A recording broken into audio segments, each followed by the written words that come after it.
बाबा ने कहा तुम्हारे ऐसा भक्त होना मुश्किल है, इसीलिए भोले बाबा कैसे हैं? आशुतोष तुम अब डरदारी,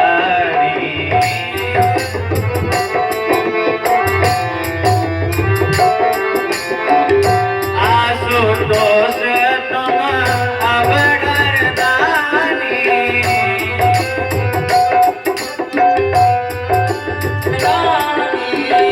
आरत हर हो दीन जन जानी,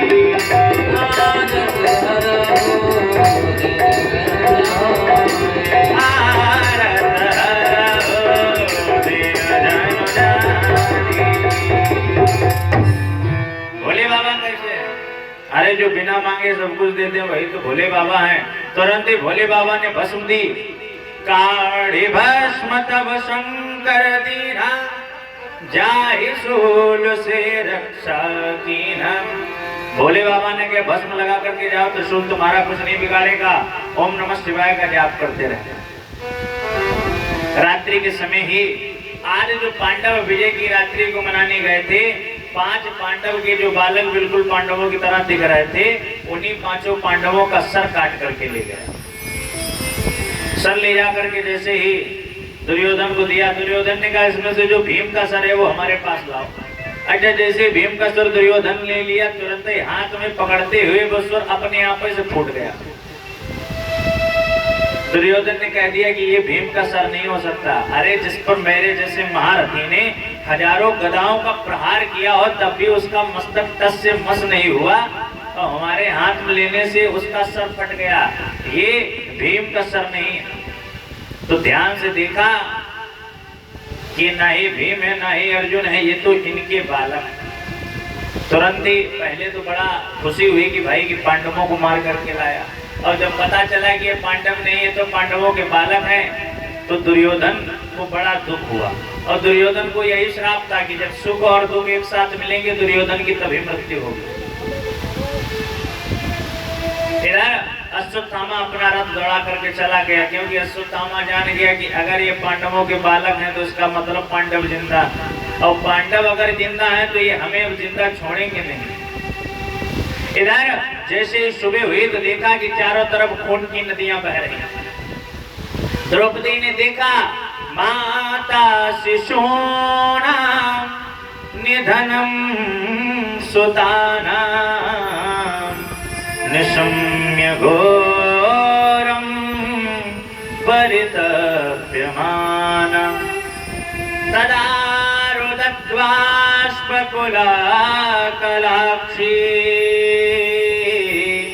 ताम सांत्वयन्नाह किरीटमाली। आज जैसे अपने 5 बालकों को मृत देखा, आज द्रौपदी के आंसू रुक ही नहीं रहे हैं। चारों तरफ शिविर के खून की नदियां बह रही हैं। इधर भगवान 5 पांडवों को जैसे ही लेकर के आए, तुरंत ही द्रौपदी आज माधव से कहती है,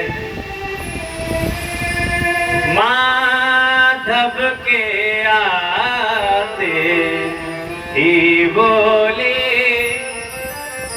जैसे ही नारायण आए और नारायण को देख करके द्रौपदी पता क्या कहती हैं?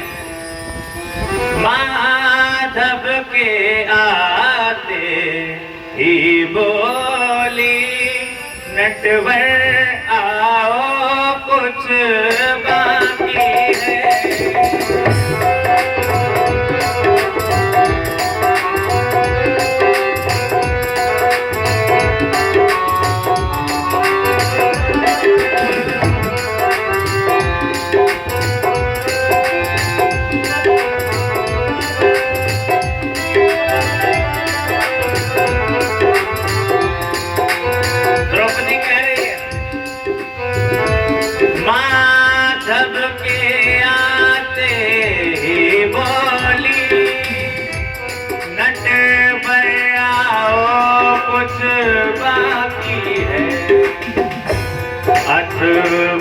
इस खेल तुम्हारे में अब और कसर भी बाकी है।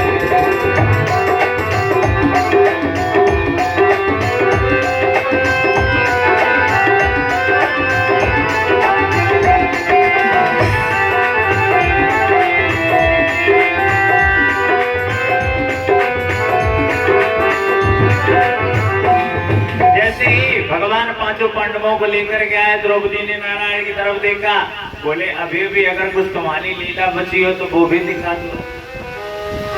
अरे क्या ऐसा महाभारत का युद्ध जीतने के पश्चात कि तुम्हारे परिवार में कोई तिलांजलि देने वाला तक नहीं बचा? अच्छा, ऐसी जमींदारी का क्या करोगे जब तुम्हारे परिवार में तुम्हारे जाने के पश्चात कोई दिया तक जलाने वाला नहीं? ऐसी प्रॉपर्टी किसी काम की नहीं। आज बार बार द्रौपदी रो रही है, भगवान के बस यही तो गलती है हमारी।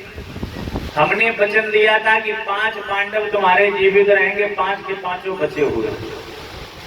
द्रौपदी ने कहा इसका मतलब क्या 5 को बचाने के लिए तुमने करोड़ों लोगों की आहुति दिला दी?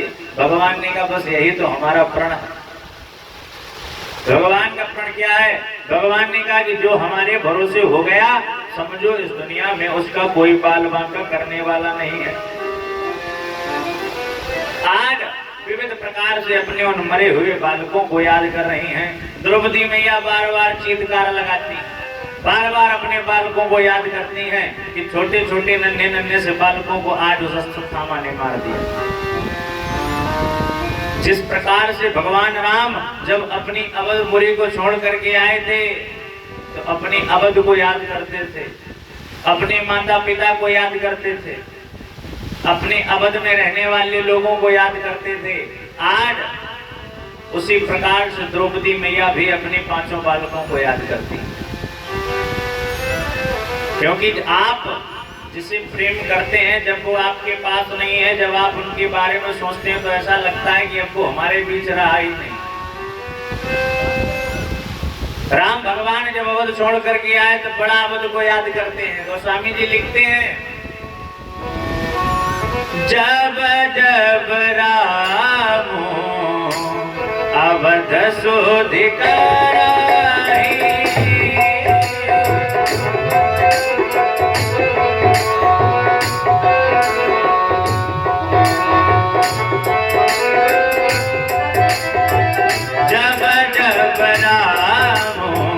अवध सुधिकर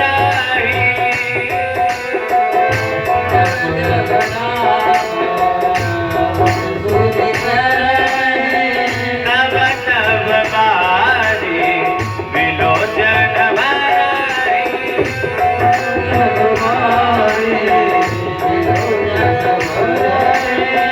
सुमिरे मातो पितो परिजन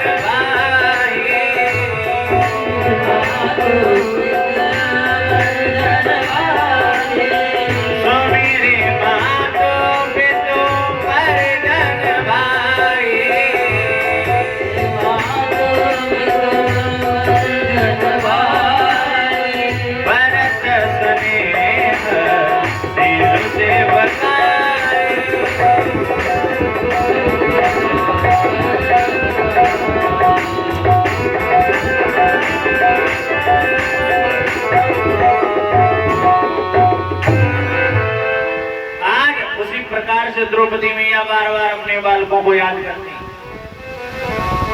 बंद करेगा।